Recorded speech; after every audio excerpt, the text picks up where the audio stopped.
Alhamdulillah Rabbil Alamin. Alhamdulillah al-Fatahil Alim alladhi arsyada man istafahu min ibadihi lit-ta'allumi wat-ta'lim wa ja'ala al-ilma sababan najati wal fawzi biz-zulfa 'inda al-malikil 'azim wassalatu wassalamu ala man arsalahu Allahu hadiyan ila siratal mustaqim wa ala alihi wa sahbihi al-faizin min suhbatihi wattiba'ihi bil khuludi fi daril baqa'i wan na'im. Alhamdulillah di malam hari ini kita bisa kembali melanjutkan pengajian kita. Mudah-mudahan kita semua mendapatkan rahmat dari Allah Subhanahu wa taala. Alhamdulillah di pertemuan sebelumnya kita sudah selesai bersama kitab Kashifatus Saja bisyarh Safinatin Najah, dan kitab itu berkaitan tentang qismul ibadah, tentang ibadah, yang mana ibadah itu berkaitan dengan sholat, puasa, zakat gitu. Nah, haji di kitab Safinatul Najah tidak disebutkan, cuma 3 itu aja. Sebenarnya haji juga masuk dalam qismul ibadah, bagian daripada ibadah. Sekarang kita akan membahas masih dalam kajian fikih ini bersama kitab At-Tadhhib fi Adillati Matnil Ghayah wa Taqrib karangan Dr. Mustafa Bugha. Nah, kitab ini merupakan syarah dari Matan Ghayah wa Taqrib. Kitab Matan Ghayah wa Taqrib atau disebut dengan Matan Abi Syuja itu merupakan kitab fikih dasar dalam mazhab Syafi'i. Jadi biasanya kalaunya belajar fikih mazhab Syafi'i itu yang dasar atau yang halus-halus, itu untuk memulai belajar Safinatul Najah tadi ya, termasuk Matan Abi Syuja atau Matan Ghayah wa Taqrib, itu termasuk dasar yang jadi pegangan untuk dipelajari. Kitab ini Matan Ghayah wa Taqrib ini kitabnya halus saja itu, tapi banyak ulama yang menjelaskan lebih panjang itu. Jadi Matan Ghayah wa Taqrib itu kitabnya halus, matan. Itu disyarahkan, ngarannya kitab Fathul Qarib. Ngaran kitabnya disyarahkan Fathul Qarib, itu yang termasuk masyhur. Jadi dalam tradisi ulama itu ada ulama yang menulis kitab ringkas sederhana halus gitu. Matan Ghayah wa Taqrib itu disyarahkan agak panjang, nama kitabnya Fathul Qarib. Fathul Qarib syarah Matan Ghayah wa Taqrib. Nah, kitab Fathul Qarib itu dijelaskan lebih panjang lagi. Ngarannya ada hasyiyah, itu ngaran kitabnya Bajuri, Al-Bajuri. Jadi lebih panjang. Kayak Safinatul Najah yang semalam kita bahas. Jadi kitab dasarnya itu, kitab halusnya itu ngarannya Safinatul Najah, dijelaskan oleh Syekh Nawawi Al-Bantani lebih panjang dengan judul kitab Kashifatus Saja bisyarah Safinatul Najah. Nah, yang ini adalah kitab syarah dari Matan Ghayah wa Taqrib, tetapi memuat dengan dalil-dalil dari Al-Quran ataupun hadis. Jadi cara menjelaskannya berbeda dengan ulama yang tadi. Jadi kalaunya Matan Ghayah wa Taqrib itu kitab matan, disyarahkan dengan kitab Fathul Qarib, itu penjelasan biasa, maksudnya penjelasan ulama. Nah, tapi kalau yang kitab At-Taqrib ini menjelaskannya pakai hadis ataupun Al-Quran. Itu. Jadi misalnya ada pembahasan, ini ayatnya apa, ada hukum, ini hadisnya apa. Nah, itu termasuk kitab yang ringkas mencari dalilnya di sini termasuk lengkap itu. Nah, itu pembahasan kitab tuh itu. Nah, kitabnya yang mana jar? Dalam yang mana? Nah, harus jelas posisinya tuh yang kayak apa. Sidin jar hafal Matan Ghayah wa Taqrib itu dasar sedikit aja kawaja dihafali gitu. Sidin hafal kitab Al-Majmu', nah itu luar biasa, tabal benar 22 jilid, saya ini panjangnya beda-beda. Nah, karena kemarin kita sudah membahas tentang qismul ibadah, maka kita masuk ke pembahasan yang baru, namanya qismul munakahat.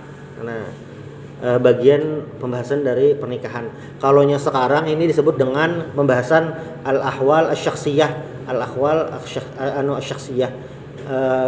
Biasanya disebut dengan prodi AS, ahwal syakhsiyah. Jadi al-ahwal asy-syakhsiyah, lain pakai kha, lain ahwal, tapi al-ahwal asy-syakhsiyah. Artinya itu kondisi seseorang secara arti, cuma maksudnya ini hubungannya dengan pernikahan, tolak, khulu, nah yang itulah. Qala al-musannif rahimallahu taala wa nafa'ana bi ulumi wa bikum fid dharainin amin. Kitabun nikahi, kitab pembahasan tentang nikah. Kenapa jadi nikah? Karena nikah merupakan hal yang terpenting dalam kehidupan. Wa ma yata'allaqu bihi minal ahkami wal qadaya. Nanti di kitab ini disebutkan tentang hal-hal yang berhubungan dengan nikah, hukum-hukum itu wal qadaya. Qadaya ini adalah bentuk plural, bentuk jamak daripada qadiyah. Jadi qadiyah itu artinya permasalahan, satu masalah, bilanya banyak itu qadaya. Bentuk mufrad, bentuk tunggalnya qadiyah. Kalau bentuk pluralnya, bentuk jamaknya adalah qadaya. Ma qadiyatuk, apa masalahmu? Nah tuh. Wa ma qadayaka, apa masalahmu? Nah tuh banyak. Qadaya. An-nikahu mustahabbun liman yahtaju ilaihi. Nah, di sini musannif langsung memulai dengan menyebutkan hukum nikah. Langsung aja tuh. Karena memang Matan Ghayahut Taqrib ini adalah kitab yang dibikin ringkas, ringkas-ringkasnya dan sejelas-jelasnya gitu. Jadi bilanya hendak memulai belajar kitab yang bahasa Arab, yang ini malaran gitu nah. Karenanya ringkas, padat gitu kadang alih. Biasanya yang memakai kitab kayak ini biasanya pesantren-pesantren yang coraknya itu tradisional. Yang tradisional. Yang sistemnya kitab nah tuh. An-nikahu mustahabbun liman yahtaju ilaihi. Dalla dzalika ayatun minha qauluhu wa ankihul ayama minkum was-salihina min ibadikum wa imaikum iyakunu fuqara'a yughnihimullahu min fadli. Surah An-Nur ayat 32. Jadi kata musannif an-nikahu mustahabbun. Nikah itu adalah mustahab. Mustahab itu kata lain daripada sunnah atau sunat. Nah, sunat dalam artian fikih, dikerjakan berpahala, tidak dikerjakan kehilangan kesempatan dapat pahala atau tidak mendapatkan dosa. Itu yang maksud dengan mustahab. Jadi sunnah, mustahab, mandub, nah itu artinya sama kurang lebih kayak itu. Mustahab di sini itu bukan hukum yang absolut atau hukum mati atau hukum yang tidak berubah. Karena liman yahtaju ilaihi itu menjelaskan tentang kenapa jadi musannif memilih mustahab. Jadi an-nikahu mustahab, nikah itu mustahab atau dianjurkan. Ini liman bagi orang yang mampu. Yang pertama, nikah ini bagi yang liman tobat lahu nafsuh, bagi orang yang memiliki keinginan dasar ada hendak itu nah. Itu satu. Lalu yang kedua memiliki kudrah, memiliki kemampuan. Kemampuannya di sini ada dua macam. Kudrah maliyah, kemampuan harta, dan kudrah badaniyah, kemampuan fisik gitu. Jadi ada dua aspek. Satu ada keinginan, lalu yang kedua ada kemampuan. Ada keinginan, ada kemampuan. Itu mempengaruhi yang mustahab tadi. Nah, bisakah hukum mustahab ini berubah? Bisa. Jadi nikah itu mustahab, itu bukan hukum yang baku, bisa berubah kalau yang liman yahtaju ilaihinya ini situasi kondisinya tidak memungkinkan. Kayak apa? Jadi mustahab itu bisa berubah tingkatannya menjadi wajib apabila orang tersebut li khaufi az-zina, karena takut zina. Sudah nafsunya memuncak itu. Kemampuan harta ada, fisik ada gitu. Nah, maka ini yang asalnya mustahab, takutan zina atau macam-macam, nah maka berubah menjadi wajib hukumnya. Nah, ini sudah berubah. Cuma pada dasarnya hukum nikah ini mustahab bagi yang belum kawin. Nah, itu. Yang sudah kawin Nah. Nikah.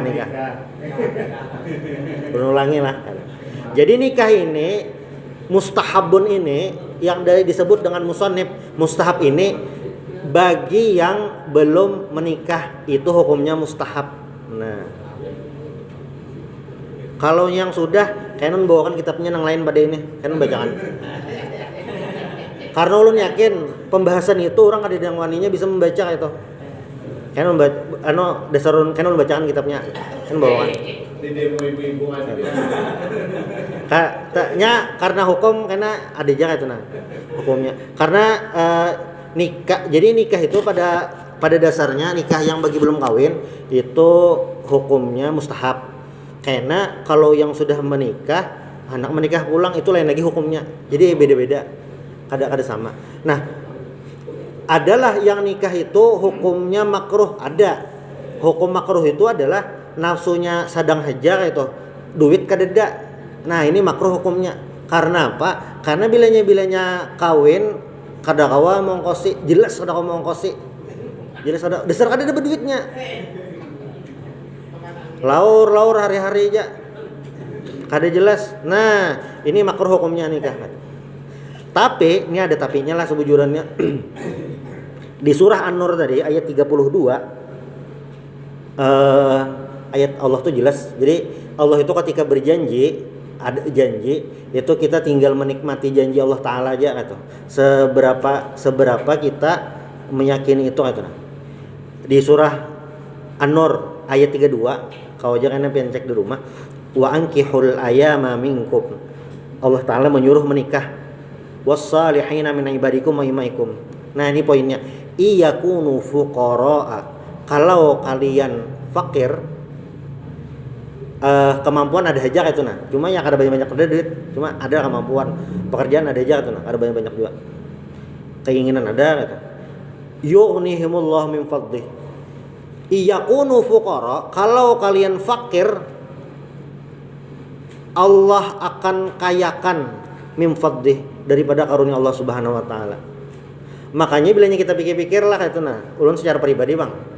Lagi belum kawin tuh kenapakah kayak ngalih benar dapat duit tuh? Kayak ngalih benar. Nah, sudah kawin, sudah menikah, itu dasar Allah bukakan rezeki. Dan ini kada terbatas kepada satu orang, kepada semuanya. Karena apa? Karena ini memang janji Allah. Yughnihimullahu min fadlih. Yughnihimullahu min fadlih. Nah, yughni ini adalah fi'il mudhari. Fi'il mudhari itu maknanya adalah sekarang dan akan datang. Jadi Allah menyugihakan itu sudah menikah, imbah kawin, orang kainanya. Nah, bertambah itu. Jadi rezeki seseorang itu ketika menikah itu memang sudah Allah jaminakan. Ayatnya mana yang ini? Nah, cuma hitung-hitungan dunianya, hitung-hitungan rasionalnya tadi apa? Harus alba'ah, harus memiliki kemampuan. Kemampuannya apa? Tadi dua, qudrah maliyah dan qudrah badaniyah. An-nikahu mustahabun liman yahtaju bihi. Bisalah nikah ini hukumnya haram, bisa. Bagi siapa? Bagi orang yang dasar kadeda duit sama sekali, kadeda masih kehendak macam-macam. Nah, kawin tuh gesan anak beremian bener ya. Bini kada dijapai, laki kada dijapai, kada apa? Kada apa kada. Nah, ini artinya apa? Ini artinya menyakiti pasangan. Nah, ini hukumnya haram. Kawin gesan digenakan aja, dipajang aja. Nah, mah gesan memajang di status saja. Nah, baik. Formalitas saja. Nah, itu bisa hukumnya kepada haram. Liman yahtaju bihi, ini kepada yang memerlukan. Dalam sebuah hadis ini diriwayatkan oleh Abdullah bin Mas'ud, kata beliau, kunna ma'an Nabi sallallahu alaihi wasallam syababan la najidu syai'an. Jadi kata Abdullah bin Mas'ud, waktu kami dudukan lawan Nabi, waktu itu kami masih bujang, ujar Abdullah bin Mas'ud. Faqala lana Rasulullah sallallahu alaihi wasallam, ya ma'syar syabab.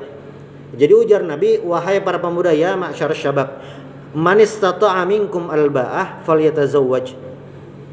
Siapa di antara kalian yang alba'ah, memiliki kemampuan. Tadi kemampuannya apa? Qudrah maliyah, ada finansial, dan qudrah badaniyah. Itu. Falyatazawwaj, hendaklah menikah. Ulun memikirkanlah masalah umur nikah ini. Wah ini agak sulit gitu. Jadi kayak ini. Sung nikah ada boleh. Nah itu. Peraturannya minimal menikah 19 tahun. Minimal menikah tuh. Maksudnya yang kada mau urus ke pengadilan gitu. Yang daftar dan langsung 19 tahun. Sudahlah.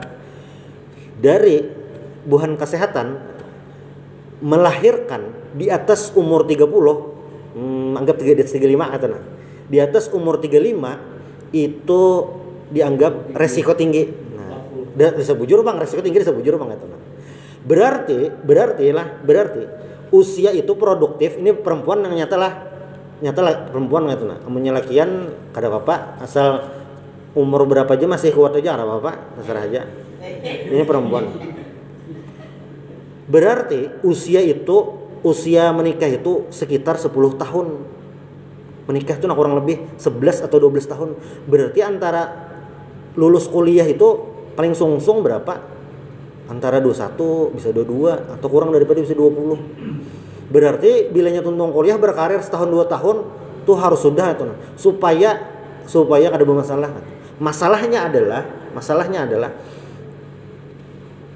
mencari jodoh tuh kadang kayak menukari pasar. Kada awak itu. Kada dipaksa itu.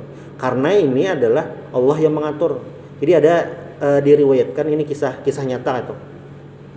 Jadi status manusia di zaman Nabi itu ada 2, orang merdeka al-harair dan budak. Di saat itu ada, berarti zaman Nabi itu ada perbudakan lah. Itu peninggalan yang dahulu katanya. Jadi pas Nabi diutus, banyak kafarat itu yang memerdekakan budak. Kayak memerdekakan budak pahala banyak. Nah, itu banyak anjuran. Sehingga budak itu berkurang nah itu. Jadi budak ini berbeda dengan orang merdeka biasa. Orang merdeka itu bisa menikahi budak. Sedangkan budak itu kalau mau menikah harus sesama budak saja. Nah, misalnya si Utuh nih budak si Amat. Si Aloh budak si Galuh. Nah, ini sama budak nih.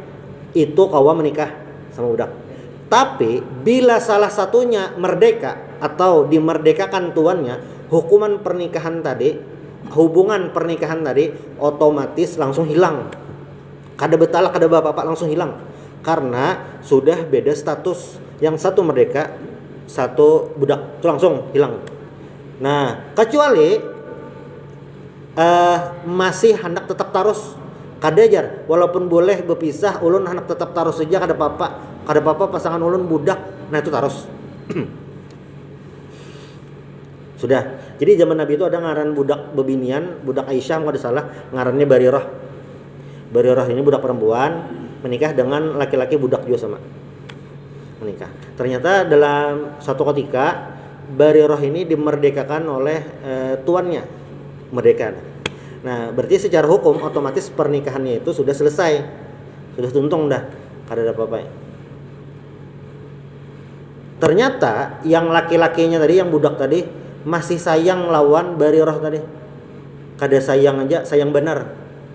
Jadi tiap hari mendatangi Barirahnya kayak, kita bebulikan gitu. Tapi Barirahnya kada hakun. Sampai dalam riwayat itu disebutkan Barirah itu berjalan di pasar, si lakiannya itu membahasa wahini bucin, mumpati Barirah di belakang, Barirah gitu berulikan sampai kayak itu benar. Sampai Nabi itu maras, kasihan benar, malakian ini kayak marista benar. Ini alahan pada kerindangan, ada awal dia apa-apai. Di apotek ada obatnya. Lalu Nabi ini maras, Nabi Kiyau Barirah ini tadi. Anu jeung Nabi.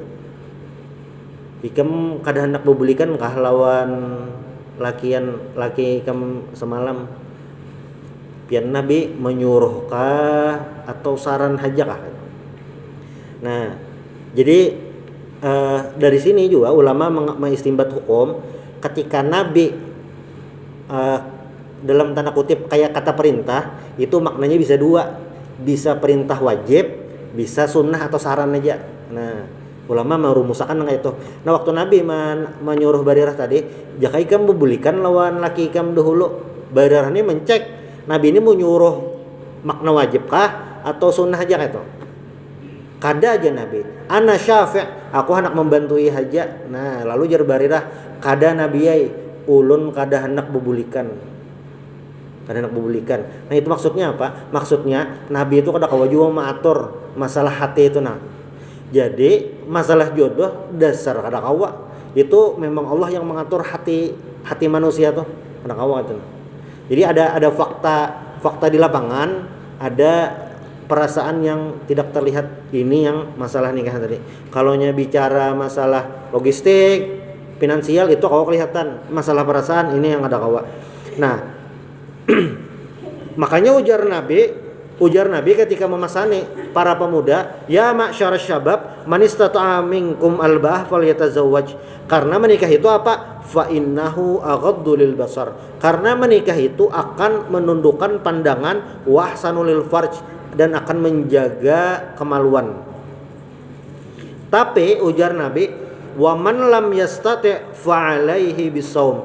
Tapi apabila tidak mampu untuk menikah, belum kawa, fa alaihi bisawm, maka hendaklah dia berpuasa. Fa innahu lahu wijaun, karena puasa itu adalah wija atau himayah, menjaga seseorang dari berbuat yang keji. Wa yajuzu lil hurri ay yajma'a baina arba'i harair walil abdi baina sanatain. Jadi bagi seseorang laki-laki merdeka itu boleh mengumpulkan 4 orang perempuan. Dalilnya di surah An-Nisa, fankihu ma tabalakum minan nisa'i masna wa sulasa wa ruba. Karena di bab lain aja ulun bahas tentang poligami kan membawakan.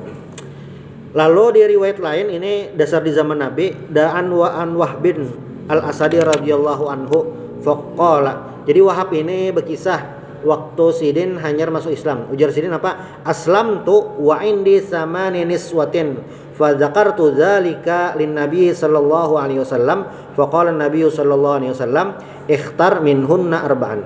Jadi ujar Wahab tadi, waktu saya masuk Islam, saya memiliki istri 8 orang, sama niswatin, ada 8 orang, dan aku sebutkan kepada Nabi saya memiliki 8 orang. Lalu ujar Nabi apa? Ikhtar minhunna arba'an, pilih 4 orang saja.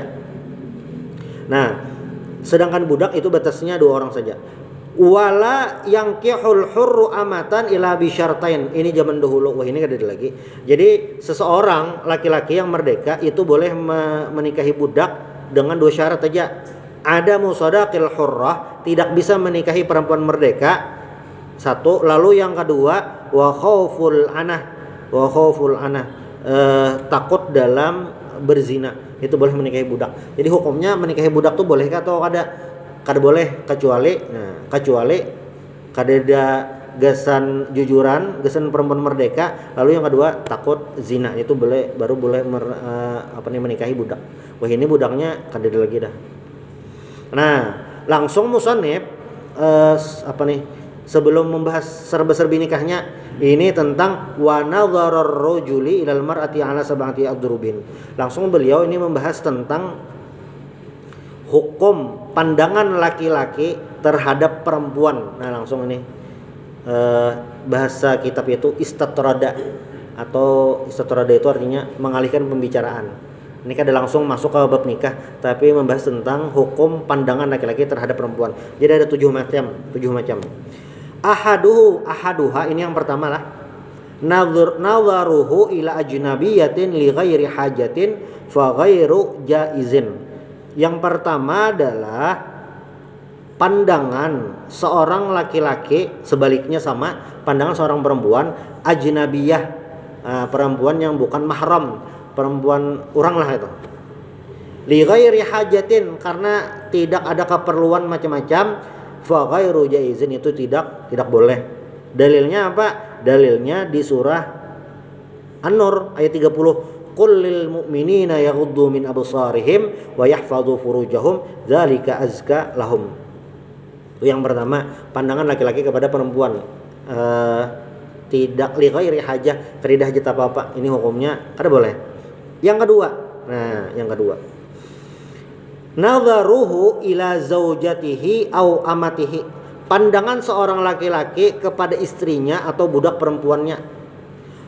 Hukumnya apa? Hukumnya fayajuzu ayyandhura ila ma'adal farj minhuma, boleh memandang ke seluruh tubuh istrinya tadi, sebaliknya sama, kecuali apa? Kecuali kemaluan. Nah, kemaluan ini ujar Dr. Mustafa Bakonya, ujar sidin apa? Wa ammal farju fayukrahun nadhru ilaihi li ghairi hajatin li'annahu khilaful adab. Jadi melihat kemaluan perempuan, laki-laki melihat perempuan istri melihat kemaluan laki-laki atau suami, itu li ghairi hajatin, tidak ada keperluan, makruh hukumnya karena itu khilaful adab, menyalahi adab. Waqad warada an Aisyah radhiyallahu anha, jadi Aisyah berkisah, Josidin apa? Ma raaitu minhu wala ara minni. Aku tidak pernah melihat kemaluan Nabi tidak pernah melihat kemaluanku. Hukumnya makruh jangan. Itu yang kedua. Lalu yang ketiga. Nah, yang ketiga itu adalah an nadharuhu ila zawati maharimi au amatihi al-muzawwajah fayajuzu fi ma ada ma baina surrah war rukbah. Pandangan seorang laki-laki kepada mahramnya, sebaliknya sama. Maksudnya laki-laki melihat ibu, saudari, acil, nini, nah itu mahram. Mertua juga. Perempuan bang samalah, sama melihat ayah, saudara, paman, kai, nah itu. Fayajuzu fi ma ada ma baina surrah war rukbah. Boleh melihatnya itu. Kecuali pusat dan lutut. Itu yang ketiga. Lalu yang keempat, nah ini yang ngarannya apa ngarannya ini? Nazar. An-nadharu li ajli nikah fayajuzu ilal wajhi wal kaffain. Jadi boleh melihat perempuan yang ajnabiyah karena apa? Li ajli nikah, karena ingin menikahi perempuan tersebut. Fayajuzu ilal wajhi wal kaffain, boleh melihat wajah dan kedua telapak tangannya. Jadi menakuni kawan di berdiam di sekolah di Hadramaut. Di Hadramaut itu termasuk mazhab Syafi'inya yang kental benar itu, terutama masalah aurat perempuan. Jadi cadarnya itu menutup semuhaan itu. Matanya ini betutup juga, betutup. Bapak kayak apa jar melihat kayak jaring. Nah, jadi cadarnya kan di sini. Nah, yang matanya ini jaring. Jadi kada kelihatan lalu.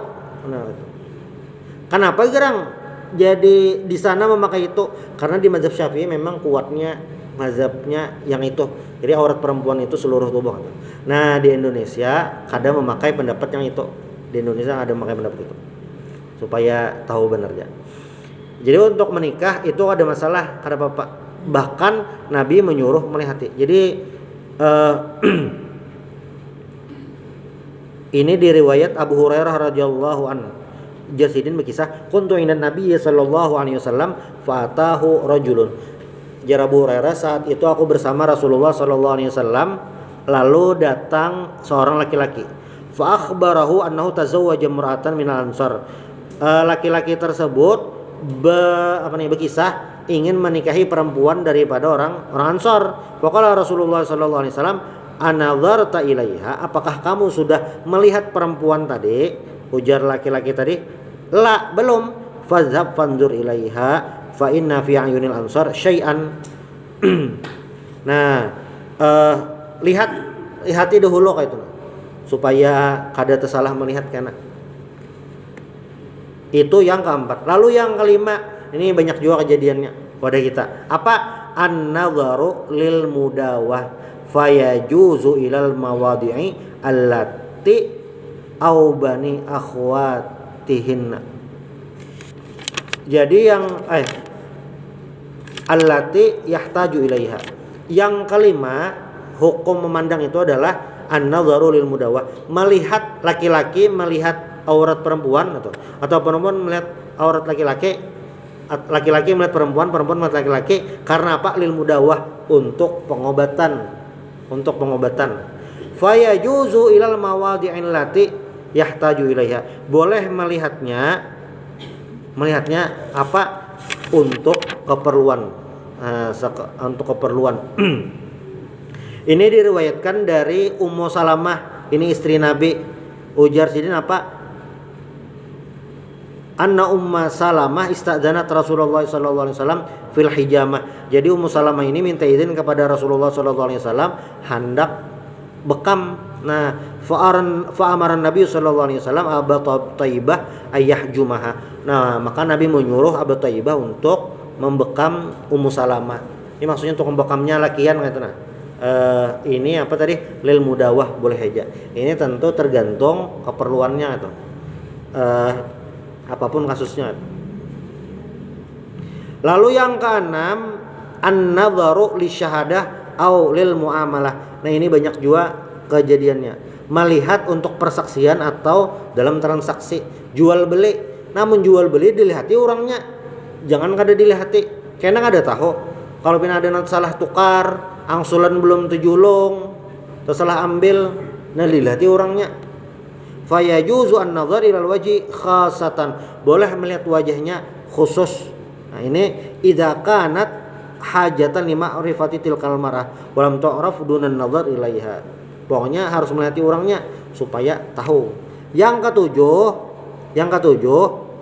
nah ini yang terakhir, an-nadharu ilal amati 'inda tiya'iha fayajuzu ilal mawadi'il lati yahtaju ila taqlibiha. Nah, melihat kepada budak saat ingin membeli. Jadi budak boleh aja dilihati. Kecuali apa? Kecuali baina surrah war rukbah. Nah, itu kada boleh dilihati. Yang lain boleh aja. Jadi budak ini apa ya? Auratnya tuh budak perempuan lah zaman dahulu tuh. Budak ini auratnya tuh kayak lakian, antara pusat lawan lutut. Jadi di dada nih bisa kelihatan budak zaman dahulu tuh. Jadi kelihatan tuh. Nah, kada kawa panglawan membayangkan kayak apa persisnya. Cuma memang budak dahulu itu diperjualbelikan itu karena mereka itu memang tidak memiliki privasi itu budak ini, karena memang diperjualbelikan. Nah, habis masalah an-nadhar tadi. Nah, lalu faslun, ini pembahasan baru. Dikit lagi. Wala yasihu aqdun nikahi illa biwaliyin wa syahidai adlin. Jadi tidak sah nikah kecuali ada dua macam. Sebutnya ada lagi yang lain. Di sini disebutkan apa? Biwaliyin, ada wali, wa syahidai adlin, dua orang saksi yang adil.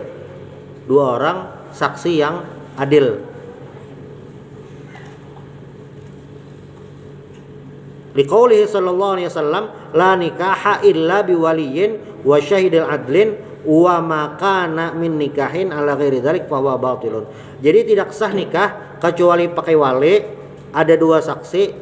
Bila kada pakai yang ini fa huwa batil, maka pernikahannya batal, kada sah. Nah, sebujurnya ada 4 selain wali, saksi, mbah tuh pulang pengarangnya nih.